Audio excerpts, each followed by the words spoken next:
A quiet life interrupted. The aroma of frying bacon and freshly brewed coffee wafted through the cozy diner in the sleepy town of Pine Hollow. Behind the counter, Caleb Hayes flipped pancakes with a practiced flick of his wrist, the kind of skill honed over years of the griddle.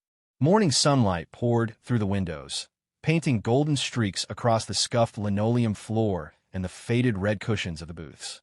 It was a typical Wednesday in this quiet corner of the world, simple, predictable, and comforting in its own understated way. Caleb glanced over at the corner booth where his 9-year-old daughter, Lila, sat cross-legged, her dark curls spilling over her shoulders. She clutched a crayon in one hand, her tongue peeking out as she colored a sunset with bold streaks of purple and gold. To Caleb, she was the soul of this place, the reason he kept showing up day after day, even when the weight of life pressed harder than the stacks of plates he carried. The diner wasn't much to look at, just 7 booths, a counter lined with wobbly stools, and a chalkboard menu that hadn't changed in over a year. But to Caleb, it was more than a job. 3 years ago, after losing his wife, Sarah, to a sudden illness, this roadside eatery had become his anchor. It kept him grounded, gave him a way to hold things together for Lila when everything else threatened to fall apart. The locals trickled in, as they always did, offering sleepy smiles and soft hellos before settling into their usual spots. A couple of truckers hunched over steaming mugs, debating carburetor woes. An older pair, married for decades, shared a plate of hash browns, their fingers brushing occasionally in a quiet, familiar dance. The morning unfolded with its usual, gentle rhythm, unhurried, steady, safe. Caleb wiped his hands on his apron, scanning the room. He'd come to cherish these calm moments, the predictability. The diner didn't make him rich, but it gave him something money couldn't buy: peace. Then the bell above the door chimed, sharp and unexpected. Caleb looked up, expecting another regular, maybe Old Man Jenkins for his daily biscuit fix. But the woman who stepped inside didn't fit Pine Hollow. Not even close. She was tall, composed, wrapped in a sleek navy coat that screamed money more than Caleb cleared in a month. Her presence didn't just fill the room. It shifted it, like a stone dropped into still water. Her auburn hair fell in loose waves, tousled by the wind, and her polished boots clicked softly against the floor as she hesitated in the doorway. Every eye turned her way, though she didn't seem to notice her care. In that instant, Caleb had no clue how much his world was about to tilt. She stood there, surveying the diner, as if she'd wandered into the wrong story. Her coat hugged her frame perfectly, and the faint scent of expensive perfume trailed her as she moved toward a booth by the window. Her steps were deliberate, but guarded, like someone used to commanding spaces but unsure of this one. Caleb tossed his apron over his shoulder and approached, his voice warm but casual, the way he greeted every stranger. "Morning," he said, flashing a small smile. "Take any seat you like. Window's a good pick." She gave a polite nod, her lips twitching upward just enough to be civil. "Thanks." He slid a menu across the table. "Coffee?" "Yes, please," she replied, her tone smooth but clipped, like someone accustomed to giving orders but holding back something fragile. Caleb poured her a cup, the steam curling up as he set it down. She wrapped her hands around it, clinging to the warmth more than the drink itself, her gaze drifting outside. Her mind was clearly miles away. "Take your time with the menu," he said gently. She nodded absently, barely hearing him. Back at the counter, Caleb stole a glance at Lila, who'd moved on to coloring a river with bright green swirls. She caught his eye and grinned, all gap-toothed and bright. He smiled back, but his thoughts drifted to the woman in the booth. She didn't belong, not because of her fancy coat or the way she held herself, but because of a shadow in her eyes. It wasn't the lost look of a tourist who'd missed an exit. It was deeper, like she'd misplaced something essential and didn't know where to start looking. A few minutes later, he returned with his notepad. "Ready to order?" She blinked, startled, as if he'd pulled her from a trance. She scanned the menu for the first time. "Just some scrambled eggs and toast, please." "Coming right up," he said, jotting it down. As he turned to leave, he paused. Her hand was still gripping the mug, knuckles pale. "You okay, ma'am?" She looked up, caught off guard, then forced a thin smile. "Just a long morning." Caleb nodded. He knew that look, had seen it in the mirror too many times. "Well," he said softly, "a hot meal never hurts." She gave a faint nod and turned back to the window. When he brought her food, she reached into her coat pocket, probably for her wallet, then froze. Her brow creased, and her hand darted to the other pocket, then back again. Panic flickered across her face, her breath hitching. "I think I lost my wallet," she whispered, her voice thick with shame and disbelief. Caleb didn't flinch. "Don't worry about it," he said, setting the plate down with a reassuring smile. "Breakfast on me." "No, two can call someone. I can pay you back," she stammered, flustered. "It's just breakfast," he said again, calm and firm. "Not a big deal." She stared at him, really looked at him, and something softened in her expression: confusion, gratitude, maybe a flicker of relief. She ate slowly, mechanically, her mind clearly spinning while her fork moved on autopilot. Caleb busied himself with other orders, refilling coffee, but his eyes kept drifting her way. When she finished, she lingered, then approached the register. "Thank you," she said quietly. "Any time," he replied. She pulled out her phone, only to frown as the screen stayed dark. "Dead," she muttered, more to herself than him. "Of course." Caleb caught the slump in her shoulders, the kind of exhaustion that went beyond a bad day. "Need a place to charge it?" he asked. She hesitated, pride warring with necessity, then glanced at Lila, who was now humming a little tune as she colored. "I don't want to impose," she said softly, "but I might need help figuring out what to do next." Caleb studied her for a beat. He didn't know her story, where she'd come from, what she was running from, but he recognized the cracks of someone barely holding on. He nodded toward the door. "Come on, let's figure it out." And just like that, their paths began to intertwine. The morning air bit at their skin as Caleb held the diner door open for her. She stepped outside, her eyes adjusting to the soft light of Pine Hollow stirring awake. The low rumble of a pickup truck starting down the street mingled with a dog's distant bark and the rustle of leaves skittering in a breeze. Caleb shoved his hands into his jacket pockets and glanced at her. "So what's the plan?" She exhaled, rubbing her temples. "Honestly, I don't have one." Her voice was raw, unguarded. He raised an eyebrow. Most people would have spun a tale to cover their tracks, but not her. "I lost my wallet. My phone's dead. I can't call anyone until it's charged, and my rental car's back at a rest stop on the highway." She let out a dry laugh, devoid of humor. "I'm a mess." Caleb tilted his head, sizing her up. "Well, the nearest bank's 4 miles out. No car, no phone, not the best spot to be in." She nodded sheepishly. "Yeah, I know. I get off in a few hours," he said. "I can drive you there if you're okay waiting." Her brows lifted slightly. "You do that?" He shrugged. "Sure. Sounds like you've had a rough morning." There was a pause, then she smiled, small, tentative but real. "Thank you. Come on," he said, nodding back inside. "You can wait where it's warm." Lila liked the company. They stepped back into the diner. Lila looked up from her drawing, her face lighting up when she saw the woman. "You're still here," she chirped. The woman smiled. "Looks like it." Lila scooted over in the booth. "Want to color with me?" The woman blinked, clearly thrown by the offer. Sure." She slid in cautiously, like she wasn't sure how to navigate a kid's world, but Lila didn't care. She shoved a handful of crayons her way and handed her a blank sheet. "You could draw whatever you want," Lila said, "all business." "I'm doing a castle." The woman chuckled softly. "I haven't drawn since, I don't know, grade school." Lila shrugged. "It's easy. Just try." Caleb watched from behind the counter, flipping pancakes on autopilot. There was something oddly soothing about seeing this polished stranger hunched over a paper, awkwardly sketching beside his daughter. It felt right. The breakfast rush dwindled as the hours ticked by. Locals left with full bellies and friendly waves. The woman stayed.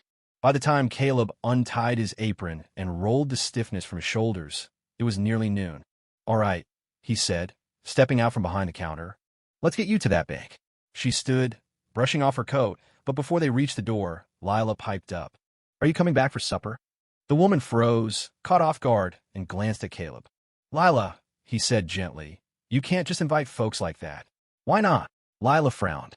The woman's lips quirked into a hesitant smile. "I might have to take you up on that, kiddo."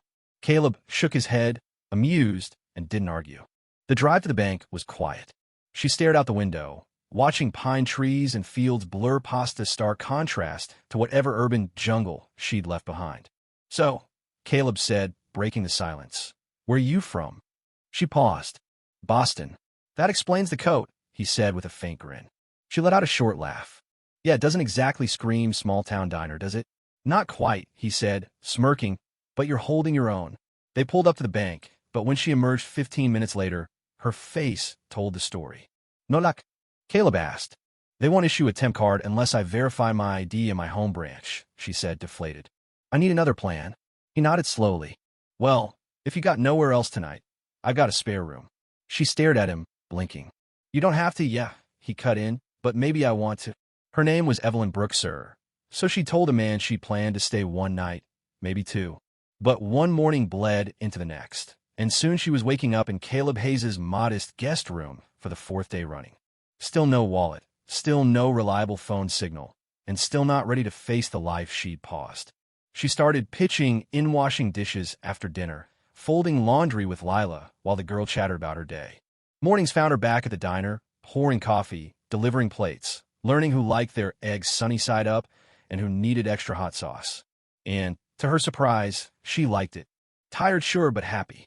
Evelyn Brooks, CEO of Brooks Culinary Ventures, a woman who owned dozens of upscale eateries across the country, was wiping tables and refilling salt shakers in a nowhere town's diner. It felt more honest than the empire she'd built on late nights and cold calculations. At first, she kept quiet about who she was. She didn't lie, exactly, but she didn't spill the truth either. It was freeing to be just Evelyn, not MS. Brooks, not the face on industry headlines, just a woman who'd lost her wallet and maybe a chunk of herself along the way. Caleb, though, had his hunches. One afternoon, after the lunch crowd thinned and Lila dashed off to a friend's house, Evelyn leaned against the counter, sipping iced tea while Caleb scrubbed the grill. You're getting good at this, he said without looking up. Only burned one order today. She laughed. A new personal best. Ever worked in a kitchen before? He asked casually. She hesitated. Sort of. I've been around restaurants a lot. He gave her a sidelong glance. That sounds like there's more to it. She took a breath, then met his eyes. I own restaurants. He paused. You own restaurants? She nodded slowly. A lot of them. Fancy ones: Boston, Seattle, Miami. He leaned back, arms crossed. Well, that explains the boots. She smiled sheepishly. Sorry I didn't say anything. I didn't want to be that person here. He was quiet, then shrugged. Doesn't change much. You're still the one who dropped hash browns on Pete Miller's lap. She laughed, relieved. Fair. He turned back to the grill, flipping bacon strips. So why'd you come here, Evelyn? She didn't answer right away, staring into her glass. Because I forgot how to slow down, she said softly. Because I built something that doesn't care about me, and I didn't know where else to turn. Caleb didn't push. He just nodded like he got it more than he let on. That night, they sat on the porch with mugs of chamomile, watching the breeze stir the trees. My wife's name was Sarah, he said, voice low. She passed 3 years ago. Heart failure. It was quick. Evelyn's chest tightened. I'm sorry. Me too, he said, then smiled faintly. She gave me Lila. That's more than enough. They sat in silence. Evelyn didn't mention her own past. There wasn't much to tell. Her life had always been her work, no room for anything else. But now there was space. Space to feel, to question, to want something new. The next day, Lila burst in from school, waving a crumpled permission slip. Dad, Evelyn, there's a harvest fair this weekend. Can we go? Please. Evelyn glanced at Caleb. He grinned. Sure, kiddo. Lila squealed, then turned to Evelyn. You're coming too, right? Evelyn laughed. Wouldn't miss it. The fair arrived with crisp air and amber leaves. Evelyn borrowed a sweater and jeans from a box of Sarah's old clothes. Caleb handed them over wordlessly, a quiet kindness in the gesture. The three of them roamed the fairgrounds, munching popcorn, laughing through a corn maze, Lila swinging between their hands. At one point, Evelyn caught Caleb watching her, his gaze steady. What? She asked, tucking hair behind her ear. He shook his head. You look happy. She blinked. I am. And she meant it. Later, after Lila crashed on the couch, Caleb walked Evelyn to the porch. You're good with her, he said. She makes it easy, Evelyn replied. He paused. You're important to her. Evelyn swallowed. She's important to me too. Their eyes locked, something raw passing between them. She looked away, heart racing, wondering how deep she'd already fallen. The fair faded into memory, sweet as cider and wood smoke. For Evelyn, it was a glimpse of something she hadn't known she craved. But Pine Hollow didn't keep secrets long, and Evelyn Brooks had a big one. It was a slow Tuesday when the bell rang, and she didn't look up, just called out, Welcome in, sit anywhere. The voice that answered stopped her cold. Well, this is a surprise. She turned. There stood Marcus Tate, her CFO, in a tailored suit that clashed with the diner's worn charm. "Marcus," she said, stunned. "What are you doing here?" "I could ask you the same," he replied, eyeing the place with thinly veiled disdain. "We've been trying to reach you for days. Your team thought you'd vanished." Her throat tightened. "I needed a break." "A break?" Marcus scoffed. "You're the head of a multi-city chain, Evelyn. You don't just vanish. The board's freaking out. Investors are hovering. I said I'd fix it." "I'll handle it," she said quietly, aware of Caleb now watching from the counter. "Handle it?" Marcus laughed. "You're playing server in some nowhere dive." Caleb stepped forward, voice calm but firm. "Excuse me, is there a problem?" Marcus sized him up jeans, rolled sleeves, steady gaze and smirked. "And you are?" "Caleb Hayes," he said evenly. "This is my place." "Of course it is," Marcus said, dripping sarcasm. Evelyn moved between them. "Marcus, enough." He shook his head, bitter. "So this is your hideout? Some small-town fantasy?" "I'm not hiding," she said, but her tone betrayed her. Marcus lowered his voice. "You need to come back, Evelyn. Now, before it all falls apart." Caleb's eyes flicked to her, confusion dawning. "Evelyn Brooks?" he asked slowly. "As in Brooks Culinary Ventures?" She swallowed. "Yes." The silence was heavy. Caleb stared. "So all this time you've been what? Pretending?" "No," she said fast. "It wasn't like that." Marcus smirked. "Sounds like it was." "I didn't mean to lie," she said, voice breaking. At first, I didn't want to be treated differently. Then I didn't know how to tell you." Caleb's face was stone. "You let me think you were just some stranded traveler." "I was stranded," she said. "I still am." Marcus stepped in. "Evelyn, we're leaving." She turned to him, then back to Caleb, and made her choice. "I'm not going," she said firmly. "Not yet." Marcus gaped. "You're kidding." "I'll call you later," she said final. He exhaled sharply, turned, and left, the bell jangling in his wake. The diner fell silent. Caleb looked at her, then walked back to the kitchen. Evelyn stood there, heart pounding, before following. He was scrubbing the counter with force. "I was going to tell you," she said softly. "Were you?" he asked, not looking up. "I didn't know how. I didn't trust myself. I was scared this would end." He stopped, hands braced on the counter. "Evelyn, I don't care about your money or your company, but I care that you didn't think I could handle it." She stepped closer. "I never meant to hurt you." He sighed, meeting her gaze. "What do you want, Evelyn?" "Really?" She faltered. "I don't know," she whispered. "Then figure it out," he said quietly. "But I can't be a stopgap while you do." He turned away, leaving her alone in the diner she'd grown to love, now feeling like an outsider. Next morning, Evelyn sat on the guest bed, staring at her freshly charged phone. Notifications flooded in: missed calls, urgent emails from her assistant, her VP, her mother. She ignored them all, gazing out at the backyard where dawn light dappled the grass. Downstairs, Lila's laughter floated up, Caleb's griddle sizzling. She couldn't hide forever. She booked a flight, the confirmation a quiet gut punch. Later, Lila found her on the porch, suitcase packed. "You're leaving," Lila said flatly. Evelyn froze. "I saw the bag," Lila added softly. "Dad says sometimes people leave, even if they don't want to." Evelyn's heart twisted. "I don't want to," she admitted. "Then don't," Lila said simply. Evelyn hugged her, tears stinging. She left after lunch, slipping out before her resolve cracked. Caleb didn't stop her, just nodded goodbye. It hurt more than she'd expected. The airport hummed with chaos, but Evelyn drifted through it, numb. At her e-cabin, ticket in hand, her phone buzzed her mother. She declined the call, turned, and walked away from the gate, hailing a cab back to Pine Hollow. She knocked on Caleb's door, no answer. Panic rising, she ran to the diner. The bell jingled as she stepped in. Caleb looked up from the counter, eyes wide. "I couldn't do it," she said, breathless. "I couldn't leave." He stared. "Why?" "Because it's nothing without you, without Lila, without this." He didn't move. "I'm staying," she said. "If you'll let me." His jaw tightened. "You left." "I know," she said softer. "I'm sorry." He exhaled. "All right, one were not absolution, but a start." Evelyn woke early next day, not from pressure, but purpose. She drove to Pine Hollow's real estate office, emerging with keys to a small storefront brick, big windows, hers. Caleb and Lila found her there, hanging a "coming soon" sign. "Yours," Lila gasped. Evelyn grinned. "Will be." "A business?" Caleb asked. "A cafe," she said. "Warm, local." "I wanted this, just never dared." "Until now." "Why here?" he asked. "Because this is home," she said. Lila beamed. Can I help? Only if you're brutally honest, Evelyn laughed. Caleb smiled, slow and real. You need a name. Root and Rest, she whispered a vow. Weeks later, Root and Rest opened fresh bread, cinnamon, chatter filling the air. Locals became family. Kids smudged the glass picking cookies. Evelyn traded suits for aprons, and it fit. Caleb teased, didn't peg you for this. She smirked, nor you for softy. Yet here we are. Ruby burst in one day, waving a drawing.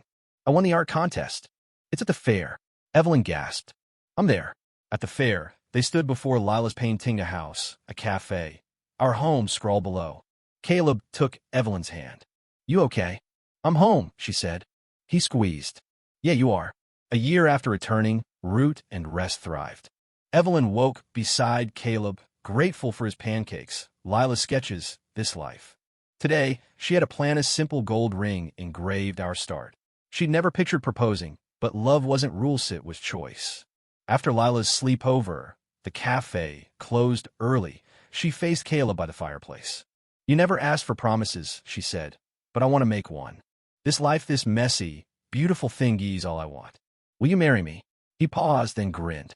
A guy with rough hands and a pancake obsession? Absolutely, she laughed. He pulled her close. Yes. They wed in spring under a willow, Evelyn in white, Caleb in a vest Lila picked.